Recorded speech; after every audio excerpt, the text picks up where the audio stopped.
Hello and welcome to Make It Happen with Will Polston. I'm Will Polston. This is episode number 34, and in this episode we're going to be talking about how to change negative emotions.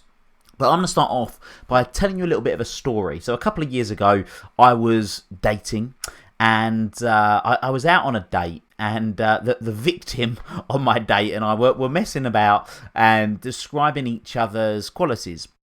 And she managed to dig deep and managed to find a few nice things to say about me, which was quite a nice, unexpected ego boost.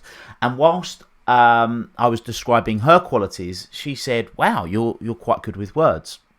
And I never used to be. I've definitely over the last decade or so developed that. And the reason for that is I learned the true importance and the power of language that we use. You see, the choice of words that you use has a significant impact on you and other people, probably way more than you're currently aware of. And if you just take the word love, for example, in Sanskrit, which is ancient Indian, they have 96 words for love. In ancient Persian, they have 80. In Greek, they have 3. But in English, we only have 1. So, for example, I love my mum, but I also love Galaxy chocolate and mint chocolate chip ice cream. So don't you find it odd that one word can have so many different meanings? Now, if you take Eskimos, or to be politically correct, Inuits, they have 30 words for snow, because for them it can literally be a case of life or death to have the exact information about the white stuff that they spend their life in.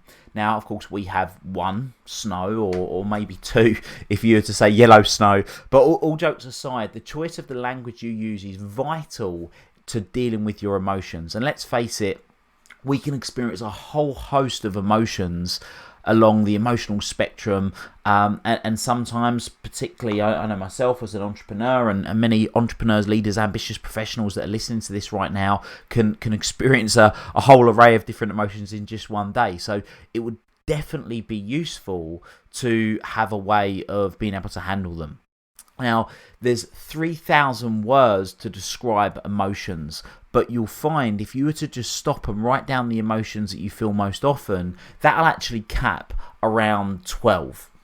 So my point is, the same way that an Inuit would very carefully choose one of 30 words to describe snow, or the ancient Indians would use one of the 96 words to describe love, you could choose one of 3,000 words to describe your emotions. And by doing this, what you can actually do is heighten good feelings and take the edge off negative feelings. So what I'm going to do is I'm going to give you some examples of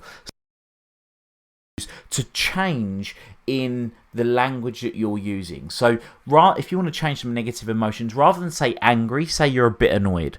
Rather than say afraid, say you're uncomfortable. Rather than anxious, say you're a little concerned. Rather than say you're pissed off, say you're peeved. Now, I've got to share this story because it's a really funny story. Years ago, I used to run a division of a stock brokerage, and after I left and I sort of started working in the personal development space, the owners of the company brought me back in to do some training with the accounts executives.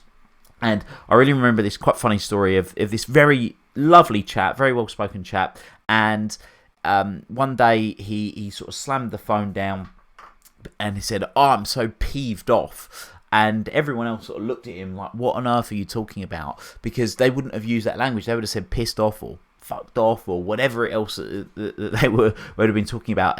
But because he chose to use that word, everyone just burst out laughing because it was something they hadn't heard of. So again, the language can be really, really important.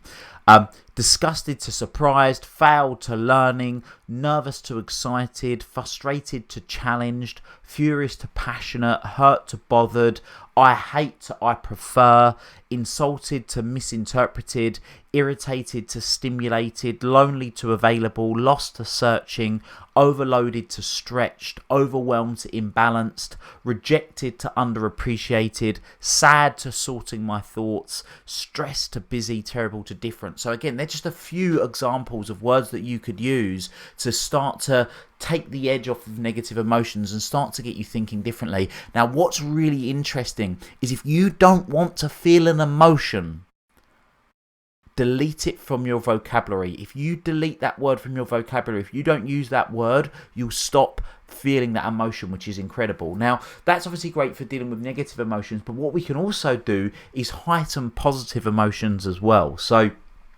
rather than say you're feeling strong, say you feel invincible. Rather than say quick, explosive, good to great, okay to fantastic, nice to spectacular, love to adore, motivated to pumped, interested to captivated, glad to over the moon, fantastic to fabulous, energized to turbocharged, curious to fascinated, awake to raring to go, alright to superb, alert to energized, confident to unstoppable, excited to ecstatic, fortunate to blessed, good to magic, great to incredible, light to idolize. So my challenge to you is try for the next week to, every time you're using one of those words that you would normally use one of the words that I've suggested and notice the difference it makes in how you feel.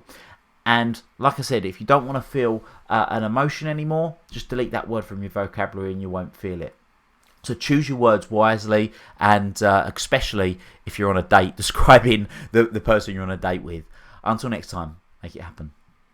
Thank you for listening to this episode of the Make It Happen with Will Polston podcast. Make sure you join Will's free Facebook group, the Make It Happen community.